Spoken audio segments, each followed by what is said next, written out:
Big up à toi. Acheter une SIM card ou avoir une SIM card en Russie relève désormais d'un parcours du combattant. Pour tous ceux nouvellement arrivés en Russie qui veulent acheter ou qui veulent avoir une SIM card, cela devient très compliqué pour eux vu qu'ils ne parlent pas ou ne s'expriment pas en langue russe. Ça veut dire qu'ils ont constaté que dans leur système, il y avait des défaillances où ils n'avaient pas entièrement le contrôle sur les ressortissants étrangers qui accédaient à leur pays. Cette loi a été votée uniquement pour les étrangers qui ont accès à leur pays. Désormais, pour acheter une SIM card, il doit falloir respecter certaines étapes et certaines conditions. Dans cette vidéo, j'ai énuméré les 5 étapes qui vont vous permettre d'obtenir ou d'acheter une SIM card de façon légale. Et pour ceux qui sont sur le territoire russe, qui ont déjà des SIM cards, vous devez passer au système de biométrie. Sinon, vous allez voir votre compte bancaire ou votre SIM card être bloqué à partir du mois de juin ou de juillet. Tous ceux qui sont sur le territoire russe, rassurez-vous que vous dépassez la biométrie soit au service municipal, soit dans votre banque où vous avez votre compte.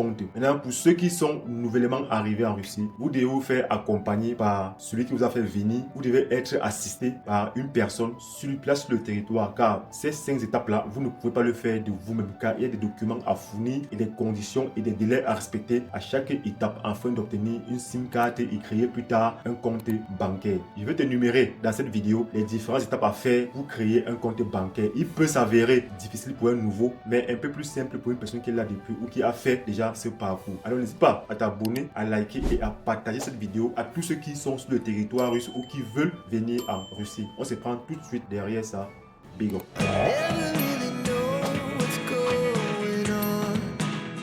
Big up à toi, moi c'est Stéphane. Si c'est pour la première fois que tu me découvres, je te souhaite la bienvenue sur ma chaîne Connaître la Russie. Ici, je te parle de tout ce qui concerne la Russie et de l'immigration en Russie.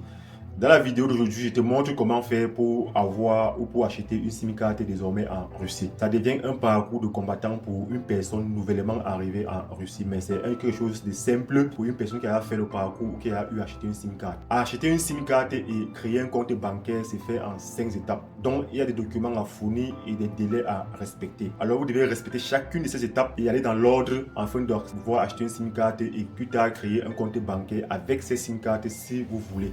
La première chose à faire lorsque vous venez d'arriver en Russie et particulièrement dans votre ville est la traduction de votre passeport. Vous traduisez votre passeport, vous devez prendre juste votre passeport, aller remettre à un bureau de traduction. C'est la traduction notariée de votre passeport. Faites-le le plus tôt possible dès votre arrivée. Une fois que le passeport est traduit, maintenant vous devez passer à la deuxième étape qui est l'étape du SNILS. C'est quoi le SNILS et à quoi ça sert le SNILS? Quels sont les documents requis pour avoir un SNILS? Le SNILS, c'est un numéro d'assurance d'un compte personnel et individuel qui est attribué à chaque citoyen par la caisse sociale appelée encore SFR. Il est composé de 11 chiffres et attribué une seule fois en Russie. Ce numéro ne changera pas même si vos documents sont perdus ou même si vous changez de nom. Donc c'est un numéro qui t'est accordé à vie tant que tu es sur le territoire russe. Le SNILS est utilisé pour les cotisations retraite ainsi que pour l'inscription sur les sites web des services de l'État et des ministères. Il peut être utilisé pour soumettre les demandes et recevoir les services électroniques en Russie. Voilà à quoi sert le SNILS. On a beau bien se demander à quoi ça va nous servir, mais il nous impose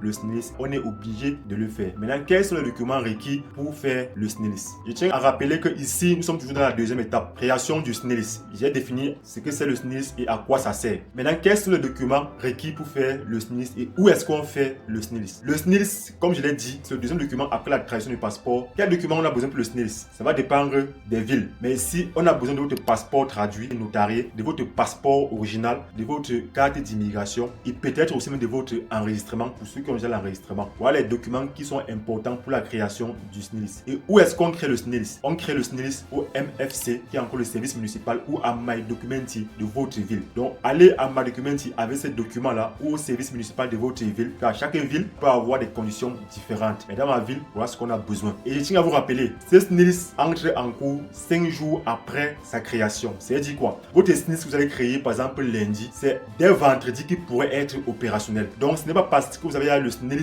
que vous allez continuer les étapes. Dès l'instant que vous créez votre SNILS, vous devez attendre 5 jours ouvrables pour que ce SNILS soit opérationnel. Donc vous pouvez utiliser ce SNILS, ce numéro, pour pouvoir passer à l'étape qui suit. Donc ce n'est pas parce que vous avez créé le SNILS que vous allez passer à l'étape qui suit. C'est que votre SNILS ne passera pas, ne serait pas actif. Donc il commence à être actif à partir du vendredi ou à partir du lundi. C'est-à-dire si vous faites votre SNILS lundi, vendredi peut être opérationnel ou lundi, la semaine qui suit peut être opérationnel. Là, vous pouvez passer à l'étape qui suit vers l'achat de votre SIM card. Maintenant, on passe à la troisième étape de notre processus. Ici, maintenant, il s'agit de créer un compte sur goslogi.ru. C'est un site russe où vous devez vous enregistrer. C'est à partir de ce site-là que vous allez passer la biométrie à la banque ou au service municipal, le MFC. Qu'est-ce qu'il faut faire pour créer un compte sur Goslogi? Mais rassurez-vous que votre SNILS a déjà plus de 5 jours, sinon vous ne pourriez pas le faire facilement. Lorsque vous partez sur le site de l'application, vous choisissez autre méthode de connexion. Là-bas, vous allez renseigner votre nom, votre prénom, votre date de naissance et au niveau du mail ou du numéro. Pour ceux qui ont les SIM cards déjà, qui sont sur le territoire russe depuis, ils peuvent mettre le numéro de la SIM card,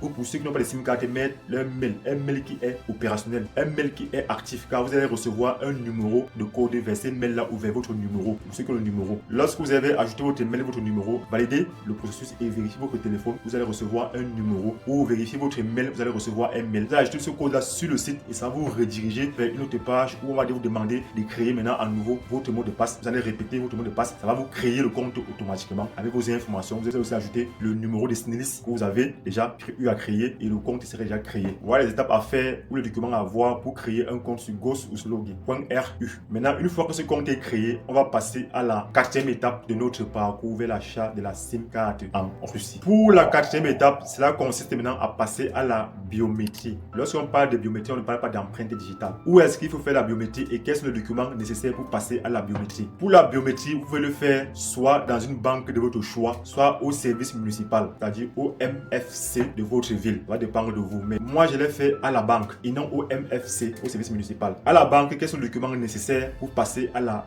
biométrie? À la banque, vous aurez besoin de quoi? De votre passeport, parfois encore de votre passeport traduit et notarié, de votre SNILS, de votre compte Goslogi créé et peut-être aussi de votre adresse mail. Voilà les documents qu'il faut pour se rendre pour faire la biométrie, soit au MFC, soit à la banque de votre choix. Là maintenant, ils vont vous faire passer la biométrie. Ils vont faire une photo avec leur webcam. Ils vont faire dicter certains numéros, une série de numéros de 3 colonnes devant leur ordinateur et consort. Je n'ai pas eu à faire les empreintes. Une fois cela, mon compte était créé. Ils ont imprimé un contrat où j'ai signé, j'ai mis mon nom, j'ai mis la date. Ils m'ont remis un document qui montre que j'ai passé la biométrie. Donc j'ai eu 2 documents, un contrat et un document qui montre que j'ai passé la biométrie. Maintenant, une fois que la biométrie est terminée, on passe à la 5e étape de notre parcours vers l'achat de la SIM card, qui est l'achat de la SIM card maintenant. Pour acheter une SIM card, vous allez prendre les 2 documents que vous a remis la banque lorsque vous avez fait votre biométrie. Vous allez vous rendre vers l'opérateur téléphonique de votre choix pour acheter une SIM card. Lorsque vous allez vous rendre vers l'opérateur, vous devez avoir avec vous votre passeport, votre carte d'immigration, votre compte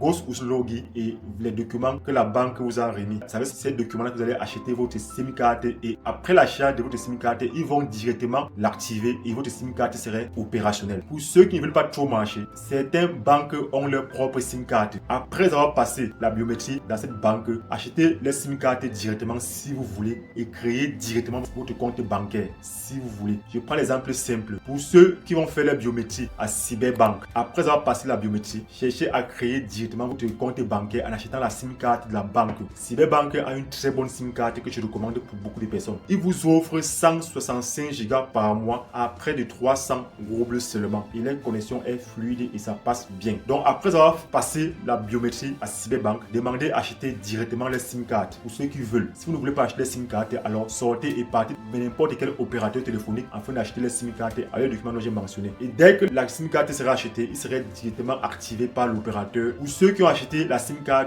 hors de la banque, après avoir acheté votre SIM card, vous pouvez maintenant rentrer à la banque, créer votre compte bancaire avec la SIM card que vous avez acheté déjà et qui est déjà active. Mais attention, pour ceux qui vont acheter une SIM card qui n'est pas de la banque, parfois il faut attendre 24 heures avant de vous rendre à la banque pour créer un compte bancaire. Mais lorsque vous achetez la SIM card de la banque, votre compte est directement actif et vous pouvez créer votre compte bancaire immédiatement. Il faut bien faire cette différence-là. Je répète encore, lorsque vous faites la biométrie, vous pouvez acheter la SIM card de la banque directement. Cyberbank particulièrement, ça c'est ce que je recommande. Soit vous prenez votre biométrie, votre passeport, votre carte d'immigration et votre compte Goslogi, vous vous rendez vers un opérateur téléphonique de votre choix. Vous allez acheter une carte et vous activez un forfait. Vous devez attendre 24 heures avant de vous rendre à la banque pour créer votre compte bancaire. Ça c'est pour ceux qui ont acheté une SIM card hors de la banque. Mais lorsque vous achetez une carte bancaire à la banque, en instant T, vous pouvez créer un compte bancaire et activer votre SIM card directement. Mais je tiens à vous rappeler, tout ce que je dis cela va dépendre des villes. Dans certaines villes, ça peut être un peu différent ou ça peut être le contraire. Mais les étapes pour créer une SIM card est presque pareil partout. Une fois que votre SIM card a été achetée, vous pouvez maintenant créer votre compte bancaire car pour créer un compte bancaire, vous aurez aussi besoin de certains documents. Le premier document pour créer un compte bancaire, c'est quoi? C'est votre passeport, votre carte d'immigration ou l'enregistrement pour ceux qui ont déjà et votre SIM card. Voilà les documents qu'il faut pour créer un compte bancaire dans une banque de votre choix. Voilà donc les étapes pour l'achat d'une SIM card et la création d'un compte bancaire en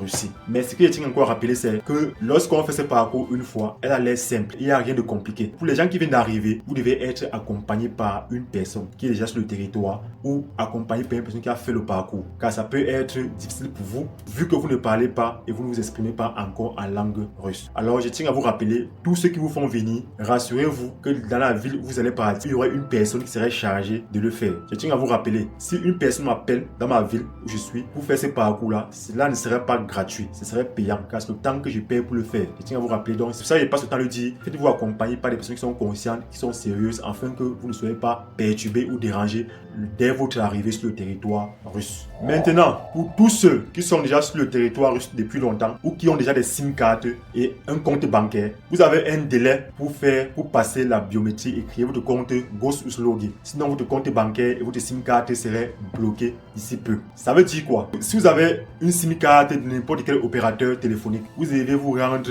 à votre banque. Si c'est Cyberbank, allez à Cyberbank. Si c'est Alpha Bank ou si c'est BTP, allez dans ces banques-là et passez la biométrie avec votre SIM card. Créez votre compte Goslogi et partez faire la biométrie. Vous devez bien sûr avoir le SNILS, vos passeports traduits et tout ce que j'ai mentionné plus haut afin de passer la biométrie. Sinon, d'ici juin ou juillet, votre compte bancaire et votre SIM card ne seraient plus opérationnels. Alors, c'est ce que moi j'ai fait dernièrement. J'ai passé la biométrie afin que mon compte bancaire et ma SIM card ne soient pas bloqués ou ne soient plus opérationnels à tout moment. Et pour tous ceux qui ont les comptes bancaires Tinkoff, vous devez vous rendre au service municipal car Tinkoff n'a pas de banque physique. Alors, pour vous qui avez les comptes Tinkoff, vous devez partir au MFC de votre ville ou au service municipal de votre ville afin de faire la biométrie de vos comptes Tinkoff. Sinon, à tout moment, il pourra être bloqué, vous n'aurez plus accès. Alors, voilà la vidéo complète de comment acheter une SIM card et de comment faire la biométrie lorsqu'on est sur le territoire russe ou après son arrivée sur le territoire russe. Pour les nouveaux, après être arrivé sur le territoire russe, passez directement ces étapes-là dont j'ai mentionné plus haut afin de ne pas être coincé plus tard. Car rester sans connexion en Russie est difficile. Lorsqu'on reste dans un pays où on ne parle pas la langue, où la langue c'est une barrière et qu'on n'a pas la connexion pour pouvoir traduire, pour pouvoir interpréter certains mots, ça devient difficile. Alors le plus tôt que vous le ferez, le plus tôt sera le mieux afin de pouvoir vite s'intégrer. Car sans connexion internet, cela serait difficile